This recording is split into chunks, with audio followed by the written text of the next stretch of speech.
മദ്യത്തിന് വില കൂട്ടി സർക്കാർ. ഇന്ത്യൻ നിർമ്മിത വിദേശ മദ്യത്തിനും ബിയറിനും വൈനിനും വില കൂട്ടി. മദ്യനിർമ്മാണ കമ്പനികളുടെ ആവശ്യം കണക്കിലെടുത്താണ് തീരുമാനം. ശരാശരി 10% വില വർധന ഒരു കുപ്പിയിലുണ്ടാകും. ബെപ്കോയുടെ നിയന്ത്രണത്തിൽ ഉൽപ്പാദിപ്പിച്ചു വിൽക്കുന്ന ജവാൻ റമ്മിനും വില കൂട്ടി. ലിറ്ററിന് 640 രൂപയായിരുന്ന ജവാൻ മദ്യത്തിന് 650 രൂപയായി. ഇന്ന് മുതൽ വില വർധന പ്രാബല്യത്തിൽ വരും. ബെപ്കോയും മദ്യ കമ്പനികളും തമ്മിലുള്ള റേറ്റ് കോൺട്രാക്റ്റ് അനുസരിച്ചാണ് മദ്യവില തീരുമാനിക്കുന്നത്. ഓരോ വർഷവും വില വർധന കമ്പനികൾ ആവശ്യപ്പെടാറുണ്ട്. ചില വർഷങ്ങളിൽ വില കൂട്ടി നൽകും.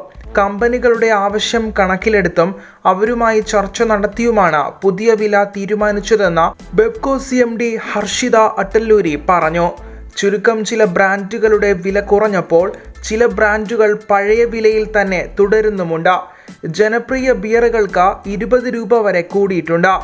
1000 രൂപയ്ക്കും 1500 രൂപയ്ക്കും ഇടയിൽ വിറ്റിരുന്ന പ്രീമിയം ബ്രാൻഡുകൾക്ക് 130 രൂപ വരെ വില കൂട്ടിയിട്ടുണ്ട്.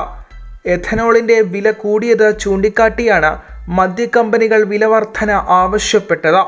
പാലക്കാട് എഥനോൾ പ്ലാന്റിന് അനുമതി നൽകിയതിനെ ന്യായീകരിക്കുന്ന സർക്കാരിൻ്റെ ഒരു വാദം കേരളത്തിൽ എഥനോൾ ഉൽപ്പാദനം തുടങ്ങിയാൽ മദ്യവില പിടിച്ചു നിർത്താൻ കഴിയുമെന്നതായിരുന്നു.